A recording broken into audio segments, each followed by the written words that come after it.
Ladies and gentlemen, how are you again? My name is Jason Burke, We got Chris here. How's it going? and I have finally decided to convince Chris to branch out and do some indie work here. So we decided today to talk about my favorite indie right now, the best wrestling company in the world, bar none, Pro Wrestling Guerrilla, PWG. I feel like I'm going ice skating for the first time. I'm just spreading my wings. We're getting out of the the big territory groups. We're getting into independence now. I couldn't be any happier. As a longtime indie fan, I've been following the indies hardcore since 2002. I'm 12 and a half years strong, and I couldn't be happier to get you out there with me on the ice for the first time, twirling Wow. around in circles. I mean, might play crack the whip on me if I mention TNA. I mean, honestly, at this point, if I hear TNA one more time, I might just jump through the window. Well, here's the thing with Pro Wrestling Guerrilla. When did this start? '04? PWG started, let's see, it's on its, I believe it's 13th. Okay. I know it's a little bit, I think it's like two or so years behind ROH and TNA. Okay. ROH and TNA were 2002. PWG, I believe, was either '04 or '05. So they're in their like 11th year now, 11th or 12th year now as well. So they're doing really well. I've heard of it, but it's like one of those things like out of sight, out of mind. Yeah. Where I hear it mentioned, oh, it looks good, Mm-hmm. oh, that's great. Maybe the DVDs coming out, they're in the magazines, and I just never hear about it. I believe they started After that. '04, and I think that the 10th anniversary just passed recently. Okay. I think they just started their 11th year. I'm pretty sure. PWG fans, don't kill me if I screwed that up with them. I'm pretty sure indie fans are passionate, man. I got to make sure that if I get a wrong fact that I preface a disclaimer out there because they'll come to my house and egg my house for getting the wrong facts. But yeah, I'm pretty sure that they're on their 11th year just starting. And man, for the last 3.5 years, their product has been, in my opinion, by far the best in the business. I think if you're looking for a company that has the best wrestling on the planet with no restrictions, nothing held back, no BS, no stupid, silly gimmicks, just straight up pro wrestling at its finest, PWG has been the place to go for several years now. Now, is it all cruiserweights again, or is it like a mix? It's a mix. Essentially, what PWG does, where most other companies don't, is PWG is sort of the all-star league of the indies. They sort of take the best guys from CZW, the best from Chikara, the best from ROH, the best from Evolve, the best from Dragon Gate, and they make some of their own guys as well. And they just sort of have this amalgamation, this mixture of all the best guys in each company, where sometimes when you tune into an ROH or a CZW, you're only going to see one style from certain guys, or you're only going to see a certain mix of guys. In PWG, you're going to get the best of all the guys together. It's sort of like the NFL All-Star Game or something like that. Every PWG show is the mix of the best talent from the area. Okay. Is it more? Do they do like a certain styles or just kind of? I mean, to me, sort of the indie style is just every style. I mean, you have, for example, on the roster, you have Brian Cage, you have Michael Elgin, you have Tommaso Ciampa. Those guys are more your power wrestlers and your stiff guys, your brawlers that are going to have the physical brawl around the ring kind of matches. You have the cruiserweight kind of guys like ACH, Ricochet, AR Fox, Rich Swann. Samurai Del Sol was there for a while before he was signed to Vince. You have those guys that are going to do your cruiserweight stuff, that are going to fly around. You have a really good active tag team division that are going to do a lot of team moves and a lot of innovation there. Oh yeah. And then of course you have your main eventers, and I mean most guys nowadays, most indie guys are hybrids, so a lot of them are going to do a lot of styles. Yeah. They're sort of they're very much like there's no real set style anymore. It's just sort of everyone is so athletic they can kind of do everything. So it kind of delves a little bit into what you hate, the high flyers. Yeah, I mean, it kind of leans more toward that style. I just hate that like Benoit, Scorpio, Malenko, to a degree, Guerrero, some of the other guys, they were high flyers, but they did a lot of decent mat work too. Not saying these guys don't, but I just feel like a lot of these guys don't know when to stop. It's like, all right, let's give us a break, let's calm down. We don't need to do 100 flips for no reason. Like, these guys are so hell-bent on, like, just killing each other. And it's like, for what? Like, I mean, you're just having a match. Like, there's no... Where did all this craziness come from? Like, I don't get it. And I think it's kind of cheapening the fans to a degree. Like, put on a better, I mean, I don't think it cheapens the fans so much as it desensitizes the fans. The fans, Yeah. after you watch 3 or 4 of those style matches where guys are going for 20 minutes all out with everything you've seen before, it becomes like, wow, how can the next guys top this? You can't, and that you lose the magic, and that's what's been hurting wrestling for almost the past 12, 13 years. Everyone's trying to top each other, and it gets ridiculous, and it's like, well, no one's going to... You can't... The wrestling world is built on, false advertisement, so to speak. They're not really, trying to hurt each other, but they're trying to make it look like it. If you're doing this and topping it, you lose that false sense of the false reality that wrestling created. Like, when people are like trying to kill each other with like drills and stuff to the head and all that, and then they're doing all these flips and flying and all this garbage. I mean, to a degree, it's like, well, what? How can you beat these guys then? You can't. They're invincible, and you take away the false reality that wrestling created, that people have their limits and people can't go a certain amount. It's just there's just no. It's like watching a video game. You're playing on whatever you are, and you're just going crazy on the remote, and your guy's invincible. This is what these guys are doing, and it's almost like, I think, hurting wrestling. I really think it is. I mean, the evolution of the indie style, I mean, back whenever it became really popular in 2002, it started with a lot of mat wrestling, a lot of technical wrestling, a lot of slower paced kind of chain wrestling, a lot of the Chris Daniels and the Low Key and the early Homicide, CM Punk, American Dragon. Those guys, even earlier, I mean, Michael Modest, Mike Quackenbush, some of the earlier guys. I mean, it was mostly just a ground war. It was a very slow-paced kind of a... big moves weren't really done back then. It was more just like a back and forth who's going to top who with a unique counter. Whereas the evolution of the game, so to speak, with the X Division going prime time and ROH getting so big and getting TV deals and stuff like that, it's become the high-flying style more than anything else. So now instead of the slower-paced guys, you get the faster-paced guys. And I don't think it's a problem so much as sometimes when you have too many guys that can work that style, it becomes too much for a show. Your fans get tired out. Yeah, I mean, it wears itself so thin, it takes the magic away. I mean, like, Ric Flair is a cruiserweight to a degree during most of his career. I mean, not per se like the 175-pound cruiserweight, but like a 250. That's definitely a stretch. I mean, he bumped around like a cruiserweight. I mean, he was getting thrown around a ton. I don't know if I'd call Flair a cruiserweight because he didn't do anything that was considered high-flying. I think the weight limit, though. Like, he's about 220 or so. Okay, so you're going the old school definition of cruiserweight. Yeah, he's like the smaller look, but he didn't do all this ridiculous stuff because he didn't need to. And I think that's what the problem with a lot of these guys. I mean, if you're a good wrestler, you don't need to do all this. And maybe a lot of these guys need to like rethink and say, well, am I a good wrestler? What am I doing wrong? Like, why am I not learning? Or am I just doing what the fans expect? There's all kinds of routes you can go. Yeah, well, thankfully now, I think in the last couple of years, I mean, PWG is, in my opinion, put on some of the best wrestling shows maybe that I've ever seen in my entire life. In such that, like I said, being the amalgamation of all-stars, having all these guys that are the best of all the companies around. It just sort of lends itself to putting on classic matches that you wouldn't see. Like, for example, there are guys in Dragon Gate USA fighting guys that would be from ROH. There are guys from CZW that are fighting guys from Beyond Wrestling.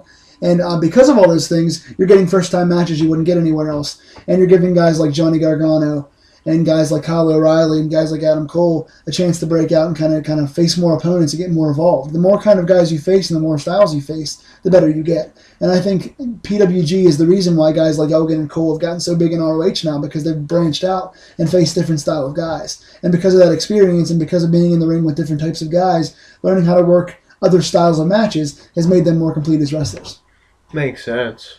So I think recently the biggest thing for PWG, I mean, for me, I tend to always kind of find a way to put these guys in the podcast. I make sure to mention them every time I get a chance to, is the Young Bucks. I mean, they have been the PWG staples from the beginning. I mean, if you want to know where the origin they came from, is from basically from PWG. They started in PWG long before they got known anywhere else. I remember them in NW Hollywood. Okay, I didn't That's know where I saw they them. had time there, but yeah, PWG was where they started. They eventually got real popular from the iPay-per-views on Dragon Gate USA, and then everyone started signing them left and right. And now they're currently also in ROH. Everyone's got a hold of them now because of the fact that they're like the Hardy Boys 2.0 sort of thing. Like the New Rockers. Young baby faces, New Rockers, stuff like that, New Rock and Roll Express. Sort of the high-flying, clean-cut. But these guys, though, the good thing about them is they're heels to a T. These guys are heels on Twitter. These guys are heels in the parking lots. These guys know how to play a crowd. And, I mean, people, you either love to hate the Young Bucks or you don't actually hate them. You love to hate them because they're characters, or you love them because of their abilities. But these guys, man, are the quintessential. They are the tag team of this generation. And the fact that they are not signed by a major company right now is criminal. Is absolutely positively criminal. And they saw one of the Young Bucks who I follow on Twitter, at JAYBURKE, at JBurke on Twitter if you get a chance, is my Twitter. But that one of the Young Bucks recently tweeted, what's next for us. And it wasn't what's next, it was what's NXT for us. And that sent the Twitter world into a tizzy because they were thinking, oh my God, are they going to Florida? Are they going to get signed by NXT? Because I've been waiting for it for a long time now. Because there's no better tag team in the world, including in TNA or WWE, than the Young Bucks. They've got to get a contract. These guys are money in the bank. They're super athletic. They can do stuff nobody else can do. They're super innovative. They work together well. They cut the ring off. They know how to get heel heat.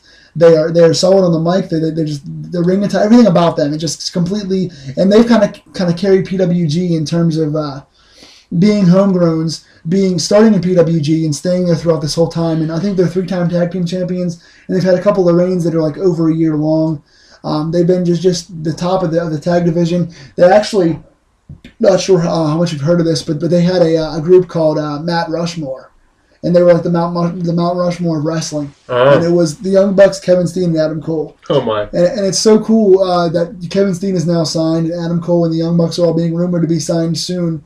Hopefully that comes to fruition because they all deserve it. But, yeah, these four were like super heels. They would come out during PWG shows, and they would like super kick the ring announcer and beat up the referees. Oh, man. They were kind of like these holding the company hostage, like, we're the best the company has. Adam Cole was world champion. They were tag champs. Steen was a main eventer. You had these 4 main eventers. They were like always in the big matches, and they would cheat to win. Where nobody else in the Indies like cheats or has screw job finishes, they would cause screw jobs. Adam Cole would be about to lose, and they would go pull a major company move, pull the ref out of the ring, or do something heinous where nobody else was doing stuff like that in the Indies. They were kind of the first ones to bring the screw job finish to the Indies, and it really pissed the fans off, which got your heel heat because you want to pay to see them lose. That's the key in wrestling is you want to pay to see your guy, the babyface, win, and you want to pay to see the heel get his ass kicked. And you want the Young Bucks are just these smug, tiny little guys. They're so athletic and they're so talented, but you want to see them get their ass kicked, and that's why people pay to see them all the time. Aren't they in that Bullet Club thing or not? They are in the Bullet Club thing. And New Japan Pro Wrestling, they're in the Bullet Club right now, which is the hot ticket in wrestling right now. They're in there with Doc Gallows, Luke Gallows, AJ Styles, Jeff Jarrett is currently in it. And that's going to be fun to see how that works out because ROH and New Japan have a working deal together. And GFW, Jarrett's company, also is coming in, has working deals with both of them. So it's going to be fun to see how they work those storylines out with 3 companies together. But, yeah, the Bullet Club is basically the hottest athletes in wrestling that are all badass heels that just want to screw the fans over because it's their characters, and they fit in perfectly. They just at one time they had I think 7 tag team titles at one time. Wow. They were ROH tag champs, New Japan tag champs, the PWG tag champs, and a bunch of other smaller companies at the same exact time. That is how good these guys are. Every company says you're the team of this generation, you get the belts, and TNA had them with Generation Me. And I should get shot for bringing up TNA. I complained that he was going to do it. And I did it. I did it. I know. I suck at life. But I just say it to say this, that they were Generation Me and TNA, and they didn't get the ball. And my God, that is one of the biggest mistakes they could have made because these guys are money in the bank. These guys are the standard for tag team wrestling. And TNA has always needed teams, and they need teams now. And there's no reason why they haven't brought these guys in again. They had some matches with the Motor City Machine Guns, Shelley and Sabin, that were amazing. Good 20-minute matches. They even had a ladder match on one of the pay-per-views, one of the one-night-only pay-per-views. Amazing. Great work. But these guys continue to evolve, and they always get better. They're creating new moves. They're creating new psychology. They're just doing new things that nobody else is innovating right now. And these guys they're dicks because they know how good they are. And it's perfect because their character is to be the cocky heels that are better in the ring than anybody else. And they play it to a T. They play it up in social media. They know how good they are. And that's why every company is just saying, please take our belts. And I think I'd be remiss if I didn't bring up on the PWG podcast how these guys have carried the company for the last couple of years and how most of the must-see matches, not most, but a lot of the must-see matches from PWG come from the Young Bucks. Interesting. See, Vince Russo, man, he didn't like them. When they were there, he's like, you can't tell these guys anything. He's like, they knew everything. You tried to coach them, they wouldn't listen. He's like, Bully Ray, the guy that, one of the last guys that understands the business, he was trying to help them out, show them what to do. No, they wouldn't listen. And see, like that's why they, I guess, found a quick exit, I guess. But see, I think Vince Russo comes from the style of like Jim Cornette to a degree where you got to slow it down a little bit. You can't always have 5-star matches. And I agree. TV, you don't need 5-star matches. I've never in my life heard Vince Russo and Jim Cornette in the same sentence in a positive way. I'm going to give you credit for that. Thank you. I've never in my life heard Vince Russo and Jim Cornette used symmetrically together in a way that makes them sound like they could actually not want to kill each other, because they are wrestling's worst enemies. I'd pay today to see a Russo and Cornette match because I know it'd be real. I know Cornette would bring a gun to the fight, and I think he would shoot him. These two guys have legitimate heat that unlike I've ever seen before in my life. Yeah. Anyway, but yeah, I mean, I don't know what the truth is to that. I haven't actually met Nick or Matt Jackson, the Young Bucks, so I don't know what their deal is. They did have a tryout with Vince, and they didn't get the call back. The match was great. Supposedly, Vince wanted to sign them on the spot, and he didn't because Booker T went back and said, don't hire these guys because they didn't shake his hand. There was some sort of problem where they went backstage and shook hands with everyone, and for some reason didn't shake hands with Booker T. Oh, poor baby. I think their reasoning was he was talking to somebody. They weren't being rude. Yeah. They were trying to not be rude. But for whatever reason, he didn't shake their hand. And to him, that came across as cocky on their part. Like, who are you guys? I'm Booker T. I'm sort of a main event guy. You guys are just new guys coming in. And for some, how it conflicted, Booker went back and complained about it, and they didn't get signed, even though their match was great, supposedly. Is the story. I'm not sure how true it is. To me, like, Booker T hasn't been relevant in wrestling since 2002. I mean, really, when you look at the career, it bombed after WCW. I don't know if I'd say that. I mean, he was world champion for them a couple times. But it didn't mean anything. He was king of the ring. He was world champion. He held some tag belts. He had a good series with Benoit. I don't know if I'd say that he was irrelevant after that. I disagree with that one. I can't see it, but get over yourself. Really, who gives a shit? That's stupid. That's a WWE. I mean, if you got that much of an ego, go home. Like, the guys didn't shake your hand. Well, apparently they're on good terms now because there was they were at some show recently. The Young Bucks faced the Hardys in a dream match, and I would love to see how that went. Cause I'm sure it was awesome. But they faced off in some smaller company, and Booker T was backstage, and they took a picture shaking his hand and saying the feud's over or something. Just making fun of it, poking fun at it. But they're back on good terms now.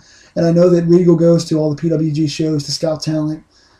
So hopefully they're going to Florida soon. I'm not going to assign them to any place or anything. I don't know what the plans are. I'm just hoping, my goodness, these guys need to be signed.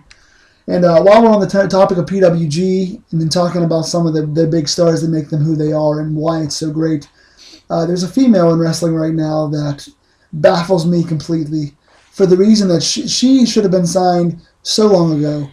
This girl that I'm going to bring up, and any of you that know PWG know who the hell she is, Candice LeRae, who is currently one half of the PWG Tag Team Champions. They just defeated the Young Bucks recently. Joey Ryan and Candice LeRae just became tag champs. And this girl, Candice LeRae, my God, she's such a good wrestler. I mean, I can't even come up with a superlative or an epithet. I can't even describe her enough. I'm trying to put her over here, but I can't even think of a good enough way to do it. She's that blonde hair girl? She is that blonde hair girl. And the Young Bucks, my God, there was a spot. I don't give things away for spoilers for those that haven't seen the recent shows, but they had a Guerrilla Warfare match. It was PWG's big homegrown match. It's called Guerrilla Warfare. It's whenever two tag teams or two guys have a big blow-off feud. It's a big heated feud, and it's like a no DQ match. It usually involves ladders and a bunch of crazy things. It's like their big kind of a Hell in a Cell kind of thing for their company. There's no cell involved, but it's like their big blow-off. Well, yeah. And essentially, they had a Guerrilla Warfare tag match, and the Young Bucks taped some thumbtacks to their shoes and super kicked her right in the face. Oh. She can take a punishment. They beat her ass, man. Candice LeRae. We good? Mm-hmm. Candice LeRae, she not only is she a great women's wrestler and so smooth in the ring, and because some wrestlers are real choppy and botch a lot and still are learning and come across either as too rough or it doesn't look believable. She can go in there with any guy because they have her wrestle the men. She doesn't wrestle other women because there's no other women that can wrestle her. They're not as good as she is. She goes in there and she takes a beat. They punch her right in the face, man. And she just, I'm not advocating that. I'm not a Ray Rice fan. I'm not telling you go and beat you. I'm not supporting that. But in the sport of wrestling, we know it's fake. And she wants to go in there and be treated as an equal. She deserves it. She has fought her ass off to get there. They treat her as an equal in that ring. They beat her ass, and she comes back and she beats their ass. And it's believable. And she's the one girl you can put in there right now that actually makes it look like a legit match. She wrestled Adam Cole in a world title match, and she was a good contender, and it was an excellent match. A lot of girls you put in the ring with guys, it either looks stupid or fake, or it just doesn't look good, or it doesn't turn out well because the guys can't sell for her, or they don't want to sell for her. But in PWG, they gave Candice the opportunity to wrestle on a main event level, and she's good enough to be in any company in the world. Why in the hell she's not in Florida right now, I have no idea. Well, that's like what Lucha Underground's doing. They're going to do an intergender title, which is interesting. Okay. First time ever, I think, in a company. I did not know that. So, I mean, Which actually, at the time of this podcast, it is airing for the first time right now. Yeah, unfortunately, we don't get it. We get the network on demand. We don't have the channel. Yeah, if you can find the fucking El Rey network where you live, you must be in Antarctica, because nobody around here knows what the hell it is or where to find it. Yeah. So if you guys can find the El Rey network on Comcast in Pittsburgh, give us a call or text or something. Please do. Please help a guy out. I really would love to watch this company, but I can't fucking find the network. So. Yeah. That's another problem, too, you know. You can promote all day long, but if you can't get to the masses, it's very difficult. And here's something that's cool about PWG on that note, actually. I went to Segway School. I'm doing a really good job with these Segways tonight. But one of the cool things about promoting PWG is they actually have a set of DVDs. That it's called PWG Sells Out. And it actually is a compilation of their earlier work. I think they have 3 different sets. They're all 3 discs apiece. And it's PWG's best earlier work from 2004 when they started. And they're available in stores. They're in FYE and all the other chains. So PWG actually, where really no other indie companies have DVDs, you can find PWG compilation best of DVDs in stores, which is great. Now, can you buy like their first show like on the website and stuff like that, like Ring of Honor did? Yes. Say the whole collection of shows you can buy. Yeah, you can buy. They've had a ton of shows. They've had over 100 shows. And you can buy pretty much all of them on the website. PWGWrestling.com. How does it... I'm trying to think of how it... There's some weird spelling or something with it. I think it's actually ProWrestlingGuerrilla.com, actually. I think GUER or something.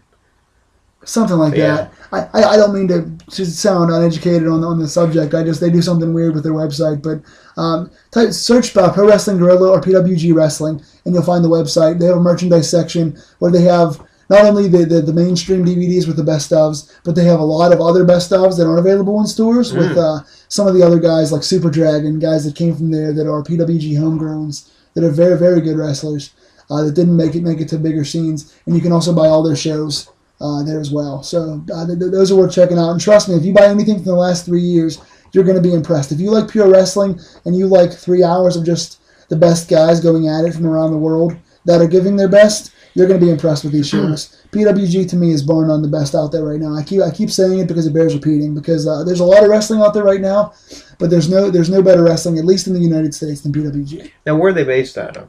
California. Okay. They run their shows in a small building. It's a Legion Hall in Reseda, California. And in my opinion, what's cool about that, thank you for the topic, is that this building is the coolest building in wrestling. It is this little small dumpy dinky little Legion Hall with a guy named Legion Larry that mops up around before the shows. And it's not only is it a super cheap building, but this is the hottest crowd in wrestling. Wow. There's no better crowd. For what we were talking earlier, back a long time ago when we did the ROH podcast, for those of you that are watching this linearly. But we were talking about how the crowds can make the matches, and how certain crowds can make things feel legitimized, and you get more into a match because of its audience.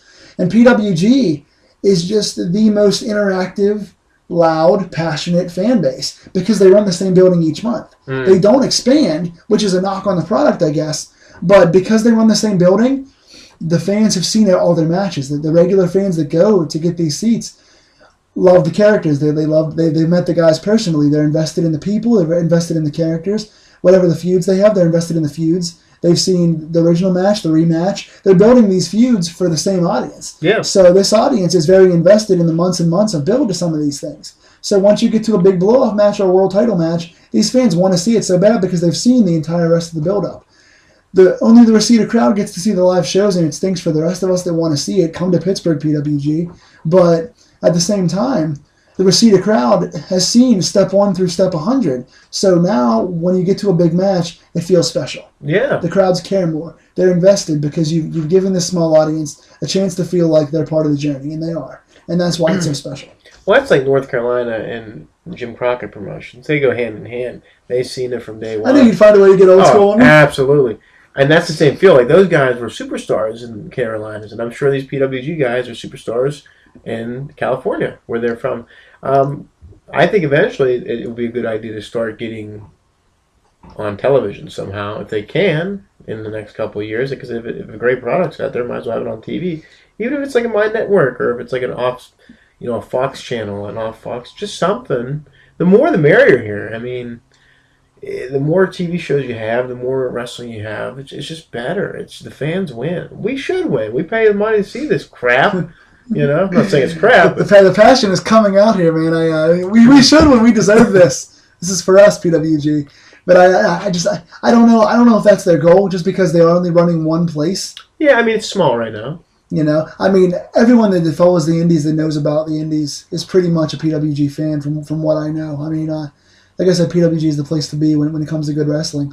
And so much so that PWG is the first place that WWE and TNA talents look for guys. It's become now where we talked earlier about how ROH is born a lot of big stars. Yeah. PWG is like half the NXT roster right now. Wow. Pac was much more PWG than he was ROH, and now he is Adrian Neville, the world champion for NXT. Sami Zayn, El Generico, was more PWG than ROH once the new regime took over. Drake Younger is now a referee in NXT. He was a main eventer in PWG. Kevin Steen was equal parts ROH and PWG. He's now going to NXT. Samurai Del Sol Callisto is now a tag team champion for NXT. He was PWG. So PWG has become the place when it comes to finding new talent for them. William Regal's in the crowd, like I said, a lot. I know that Noble and Dreamer and a bunch of other guys love to scout there, and they watch the DVDs and they love the stuff. So many of the guys now, like I said before on the other shoot, like Rollins and Ambrose and Cesaro, guys like that, those guys watch the PWG DVDs and talk about the shows on Twitter. So much so they'll actually go and advertise PWG stuff on their website because they care that much about it and feel so akin to it. Will they have a training school or anything? I don't know if I imagine there is one. I know Joey Ryan runs a training school. Okay. I don't know if it's for PWG or just for himself. Okay. But Joey Ryan, who is a current tag champion, has been there from the beginning. They started basically with 6 owners, and he was one of the principal guys that was always there. I'm not sure if he was one of the owners, but he was always on the roster from day one. He's like one of the only originals that's still there. Most of them gotten signed by now, but he's still there. And he runs a school. I imagine it's in California. I'm not quite sure where. I know Super Dragon ran one at one time. Not sure if he still is or not. But there are plenty of schools in California that are run by PWG alumni or current superstars. So there's not an actual feeding ground school necessarily, but a lot of the guys that are PWG homegrowns wrestle there. It's funny, since you endure the pain of watching TNA still, Pretty Peter Avalon is Joey Ryan's #1 graduate. He wrestles in PWG now in the opening matches. Really talented young guy. He was Norv Furnham from TNA. Have you seen that? Oh god, I want to forget that. They brought him in as like a jobber, goofy guy. But the guy can really wrestle, and he's a little skinny fucking dinky guy. But he's Pretty Peter Avalon in PWG, and he's a Joey Ryan school graduate. And this guy's loads of talent, and he wasn't used in TNA at all. He was used as a funny comedy jobber. But just to give you a kind of a heads up on one of the guys, Willie Mack, actually, sorry to hear this, but Willie Mack was just released. That's what I was going to say, yeah. I heard one of the indie guys got signed, but it was a quick release, like not even a month, I think. Yeah, Willie Mack was another guy from PWG that was only a PWG guy. They brought him up and cultivated him into their homegrown guy, and he got signed. And it kind of surprised me because I'm not the biggest fan of Willie Mack. He's different. He's cool because he's like a bigger guy. His body's bigger. He's girthier. He's wider.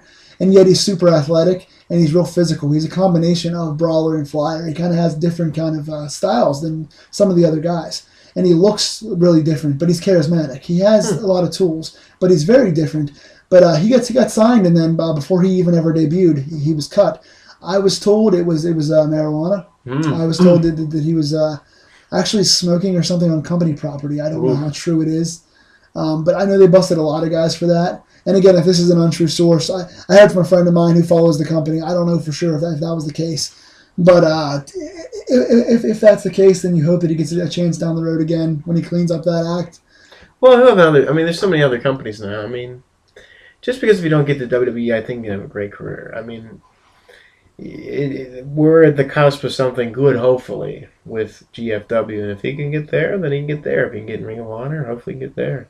You know? I could definitely see him going elsewhere in a bigger stage just because of the athleticism for a guy that size. He's kind of Samoa Joe. He's I think he's about as big or maybe around the same size as Samoa Joe. And the guy can move around like spinning wheel kicks and hurricane ranas, and he can do some stuff for a guy that size. All the good stuff, huh? Exactly, the stuff that us real fans want to see. Oh, I'm sure. But yeah, I mean he's definitely unique and he's very different than a lot of guys you're going to see today. And so I think that's part of his appeal. Well, that's good. Something different. And TNA had a shot with 2 other PWG homegrown guys, and they totally blew it. Both chances. I know you don't like Brian Cage that much, but he's a PWG homegrown guy. Well, I just didn't like the fact that he's flipping and flying like Rey Mysterio when the guy's like, I mean, he could be short as heck. He could be 5'4". I don't know. But, I mean, just the size of him, he had that Rob Terry look. I'm like, what are you doing? You're doing the 619? It looks ridiculous. And it even looks more ridiculous you're fighting in the Cruiserweight division, but that was just me. What do I know? It's the X division, excuse me. Oh, but, yeah. No, extinct. Should be extinct, really. TNA will be in a few months. Yeah, there we go. Yeah, the cool thing, I think it's kind of cool about Cage is that he's kind of the modern day kind of Mike Awesome. He's kind of I always make the comparison when I try to defend him to you, is that he's a big muscular guy that looks like he's been just chiseled out of stone. He's probably the most jacked guy on the indies. Maybe you've seen the guy's build. The guy looks like fucking, Zeus. Yeah. This guy's the indie version of Vince's wet dream. Yeah. And he was also in developmental for Vince for a long time, HWA or OVW, I think. He was with Vince for a long time in developmental and never got the break. They cut him before he got a chance to get on the main roster. He's been with Vince, I think, twice now. And just it didn't work out. And that's a mistake to me because they need big guys that can actually move around instead of just these carbon copy Kali fucking idiots that can't do anything. Yeah, I don't understand why they... I mean, that's the kind of guy. Like, Khali's the kind of guy that you make a monster and, they just... Ugh. They have so many carbon copies of just the same old big guy that can't do anything but 5 moves. Yeah. Then you've got a guy in Brian Cage that looks amazing and can do a ton of stuff. Can do really any style. And they just didn't give him the shot on the main roster. And TNA used him for their gut check thing, which I think was a really cool program, cool idea. I like the gut check thing. See, I was against it, but I'll show you. I'll tell you later. But... Okay. Yeah, I guess we'll do this off camera. Yeah. But off audio. How do you refer to that when you're talking off the audio? We're off the wall. No, I don't know. Probably offline, I guess you could say. Offline, I guess. Okay. I keep saying off camera as if someone's watching us. That's creepy. The government, they're right outside, probably. Yeah. Well, I wouldn't doubt that. Yeah. I think Dixie Carter's outside looking for a job. Yeah, she probably is. Can you write wrestling? Please? Anyway, enough Dixie bashing. You suck, Dixie. I think that Brian Cage deserved a shot in one of the major companies. But TNA had him in their gut check thing, and I think he lost the match, and they were going to bring him in, and they didn't or something. He came back from one of the X Division shows recently.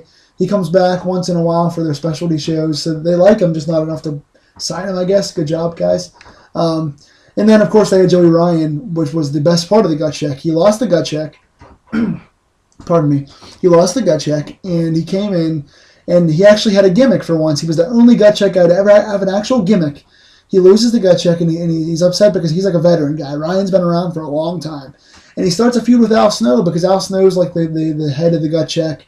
And he starts showing up at shows anyway, even though he's lost and they've said no to him. And he's attacking guys backstage, and he's sneaking into the building and doing all this dastardly stuff. And he actually got over as a heel. He became this guy that people wanted to see. He brought Sleazy back, was his gimmick. He's like this sleazy heel. They took a random guy from the gut check and actually gave him a character. And, of course, Ryan, being the veteran that he is, had a following already from the indie fans. And then he has good mic work. He has a great look, and he has good mic work. He's different. He's something different. He's kind of like a sleazier, hairier CM Punk. Push the guy.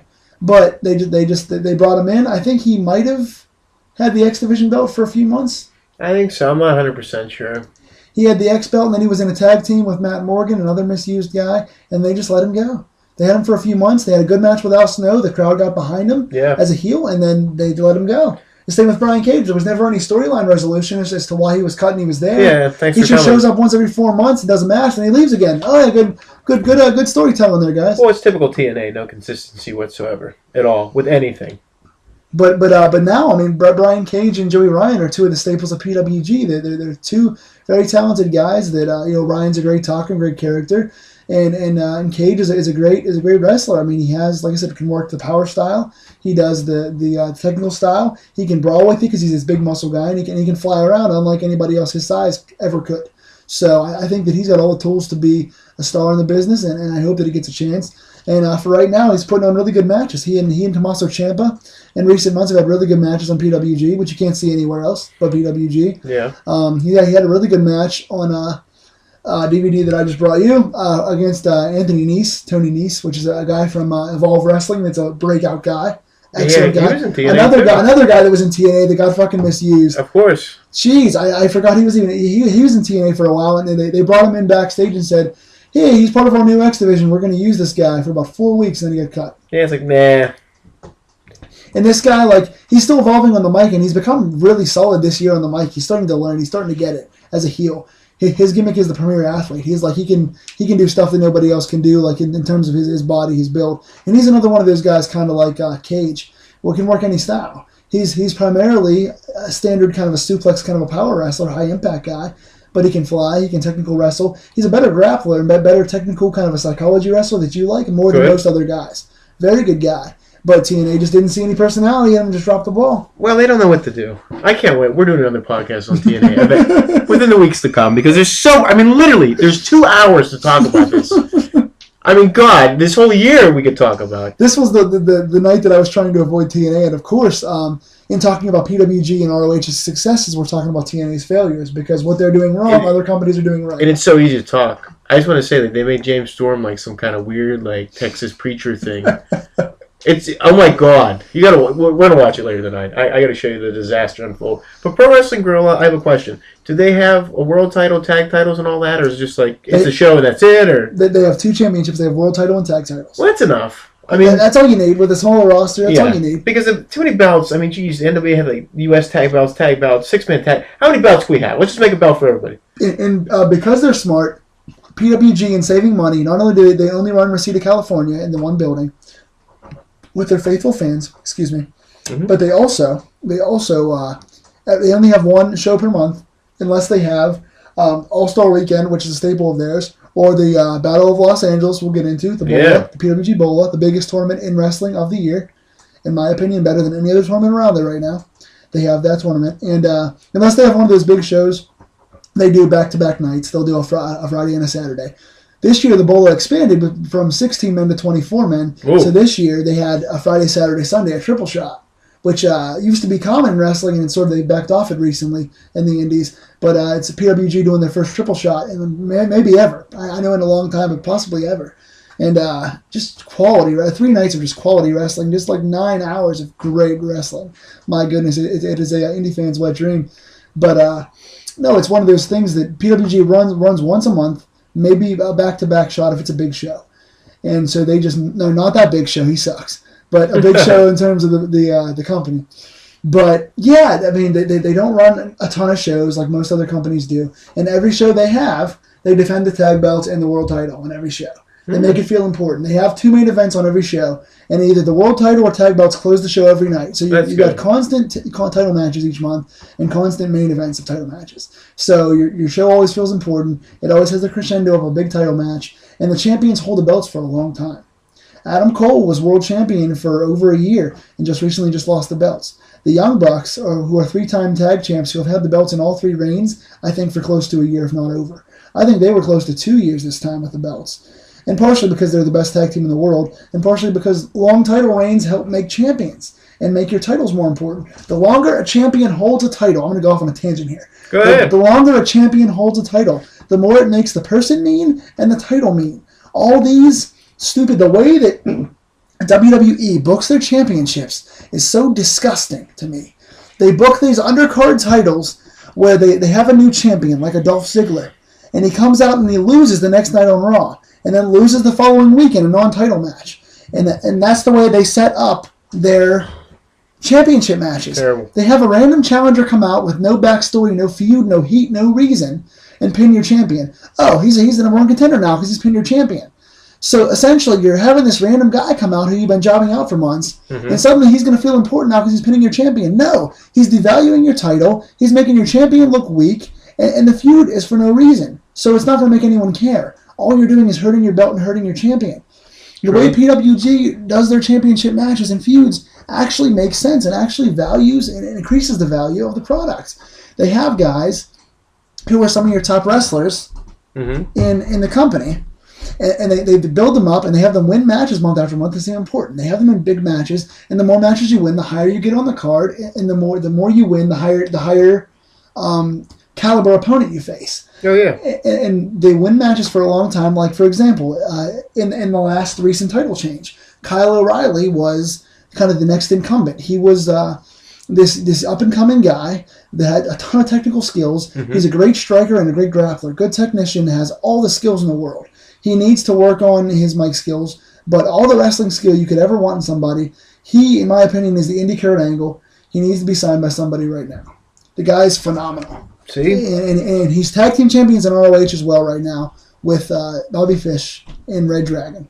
Great tag team. But he was like the next guy they wanted to push. So he won matches for almost a year straight. He was just in these opening matches, built himself up, won 10 or 11 consecutive matches, went to the bowl of the Battle of Los Angeles last year, won the 2-night tournament, won his 4 matches in the tournament, became the next big thing, challenged for the world title the following month, and he beat Adam Cole. They built him up for a year. He went undefeated for a long time. He has the past with Cole already. They had a bunch of stare downs at the shows. They had a previous 2 matches that one was a no contest and one Cole won. They built the feud up. They built the belt up. They built the push up, and eventually they came to a crescendo. When Adam Cole won, the place fucking erupted. Everyone went nuts because fans care about good wrestling and logical angles.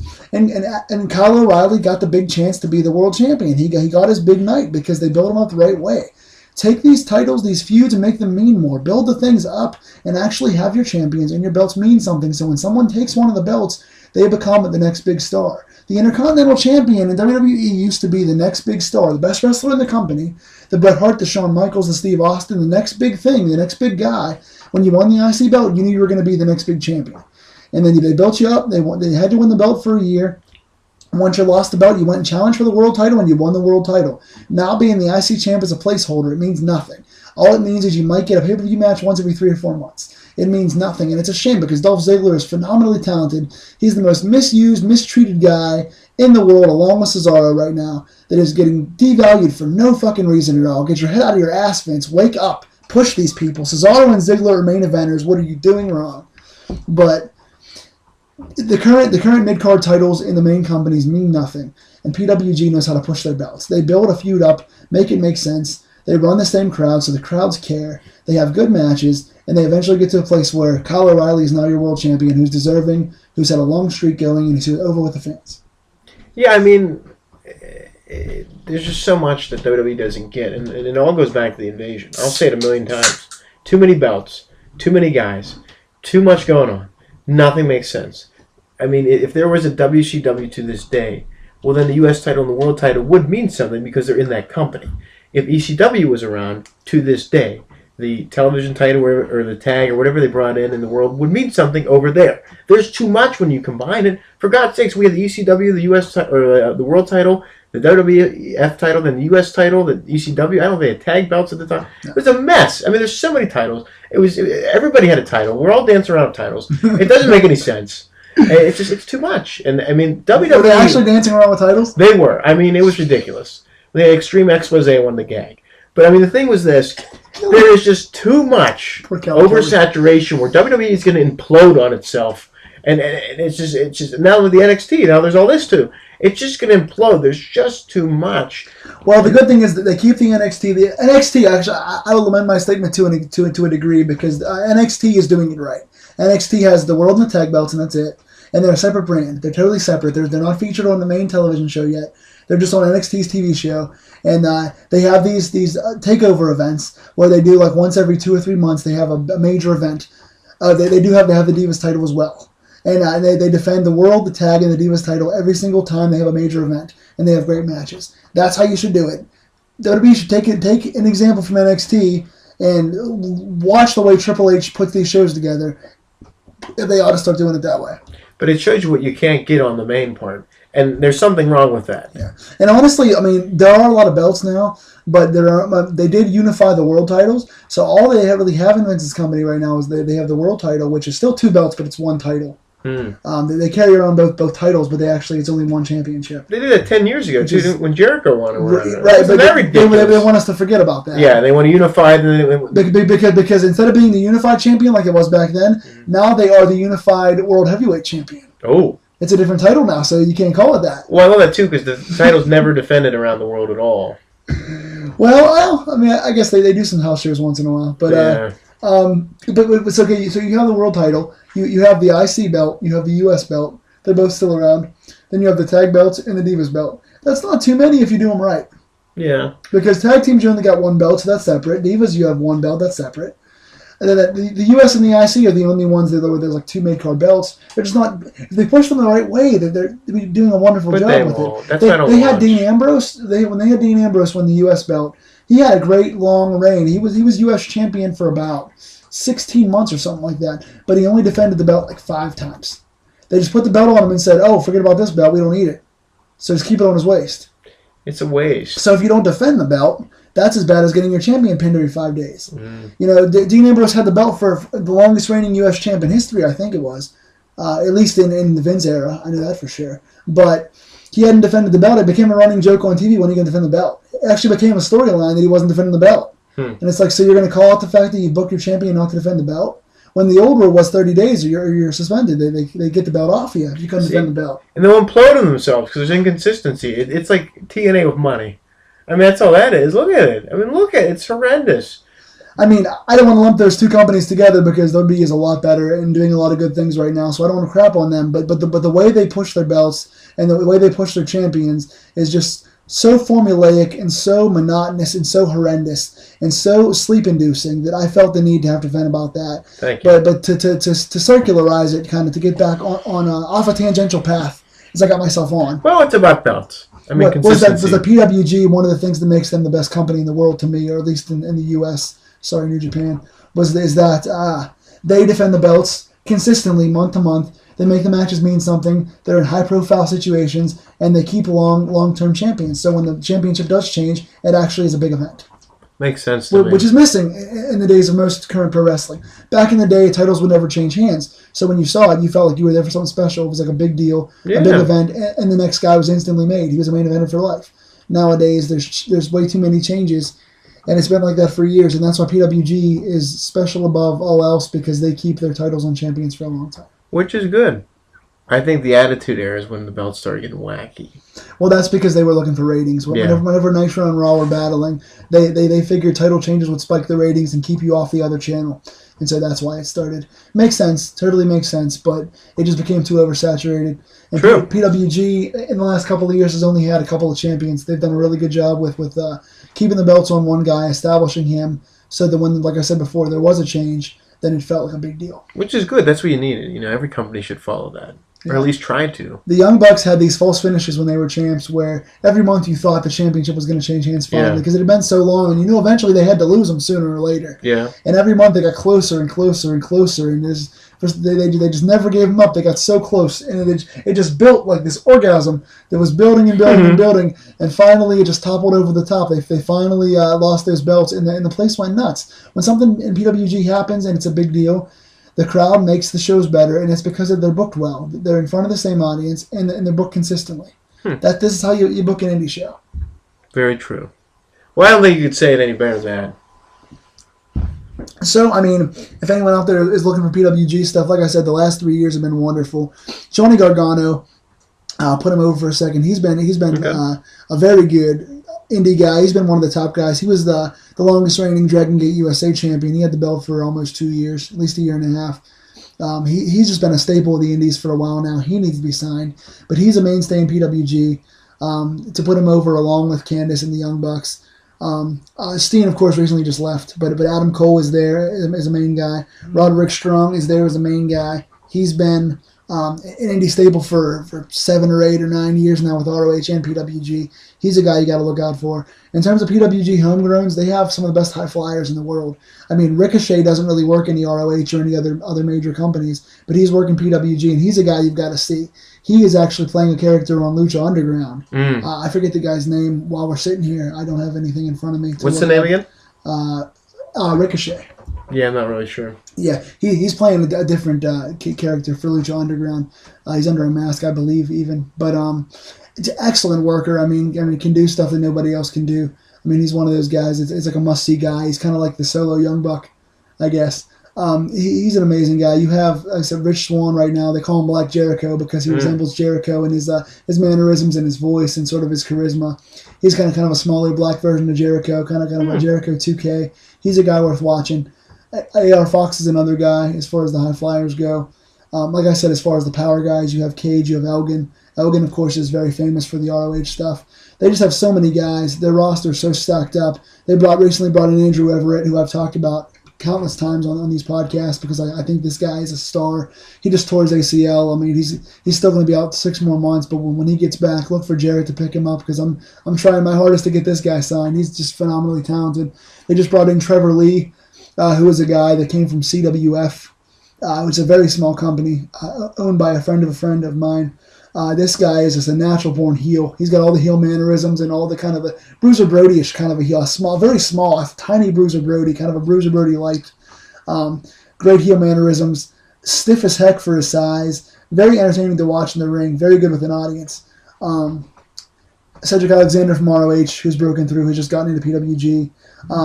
They continuously just bring in all these awesome new talents and keep feeding in and bringing in new guys for the guys that are replaced. I mean, having lost Solomon Crow and Sami Zayn and Kalisto and Younger and Mac and all these guys, they continue to bring in all these new guys month after month, and the new guys are just as good, if not better, than the old. They're probably the best company in the world, in my opinion, at siphoning in new guys. We just talked about ROH always being good with bringing in new talent and always finding a way to replenish what you've lost because you have so much good talent that the big companies want you. But they always find a way to make it work with new guys, and PWG, I think, is even better at that.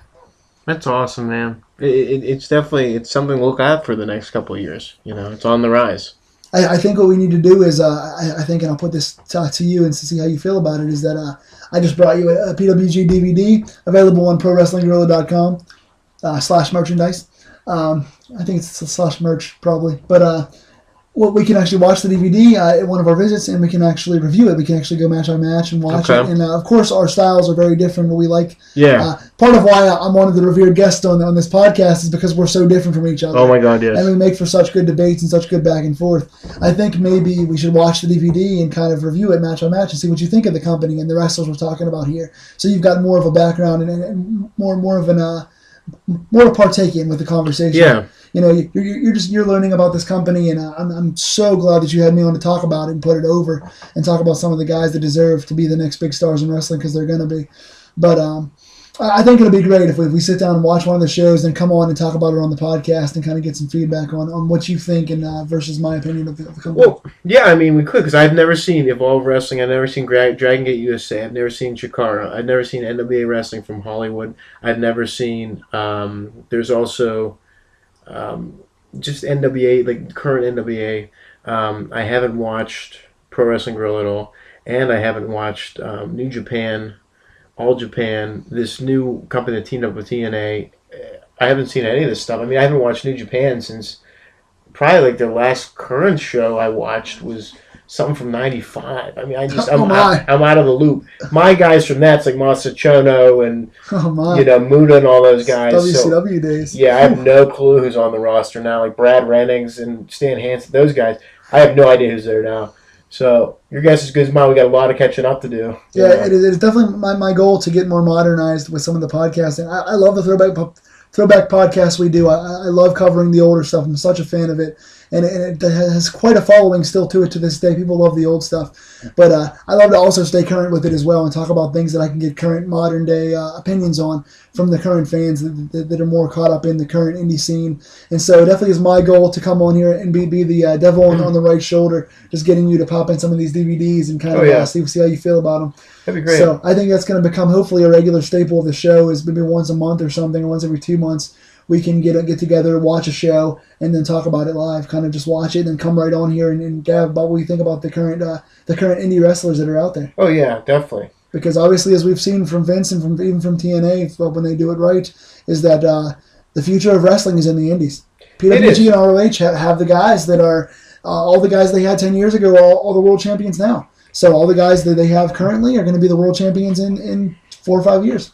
Well, makes sense. And the thing is too, like, if there's a big topic or a major topic going on in wrestling, we'll cover it that week. We'll get it on. We'll get it up. But a lot of times, it's hard to cover all the shows, every week, because I think it gets boring, and it just like how much about whatever you can talk about TNA, or how much about GFW you can talk about that hasn't even happened yet, Right. and WWE that you talk about and other places. So it gets a little monotonous. I know a lot of other podcasts cover it, so it's tough to do that, but this is a great idea, so we'll definitely do that. Yeah, I definitely want to bring the live review section to the New School Republic podcast. I definitely want to sit down, like I said, and just cover some different stuff, cover some different companies, and just get your feedback, the old school fan versus the new school fan, and to just literally see kind of how the current generation of stars, if there's anybody in your eyes you think is going to be a future superstar, and see if you can catch them before they become major famous. True, and I think a lot of these companies that need to capture on the old school fans, they don't. And I think a lot of that Crockett era and a lot of that WCW group is gone. And you can bring them back, but you have to do it right. So hopefully, some companies will do that, but it's tough. They lost a lot of those fans. I mean, this from probably 2003 to now, it's been dragging. It sucked. I mean, we'll face it, this has been a decade of disaster for the Federation, I think. That's just my opinion. But that's what I call it. People call it the ruthless aggression era. I'm like, wait, you're a toy marketer or something? Get out of here.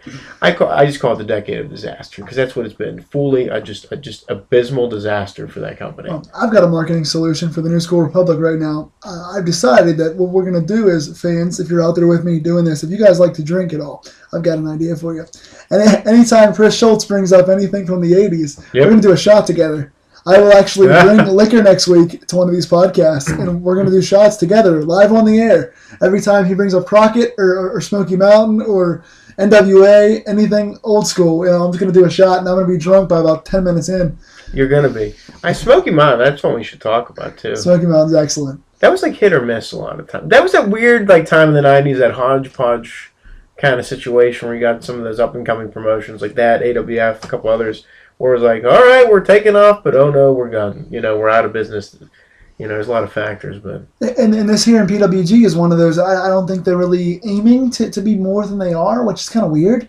I know, because you're a company that's making money and you're trying to make money. But I think they realize that stability is just in staying where you're at, sort of thing. I mean, what else can you do? I mean, sometimes you just have to be like that. But I think if it's meant to be and going to happen, it's going to happen.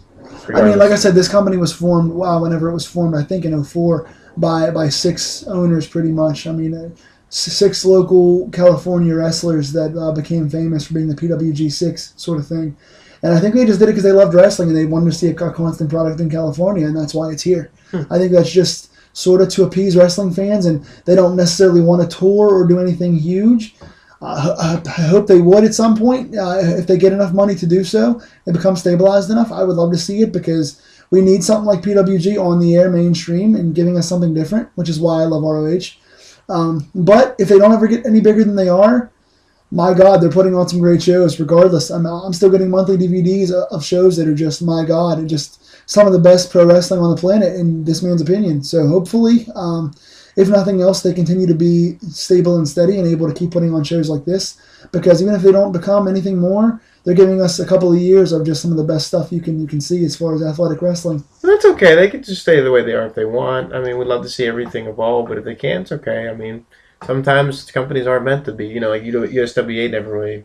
They kind of stayed who they were, and they just. That's a shot, ladies and gentlemen. There you go. That's a shot. They did the same thing. They had their little garage arena or whatever, and just stayed like with that, and they had their group, and they had their core fans. So, well, I make one final plea to you, ladies and gentlemen. Put your shot glasses down.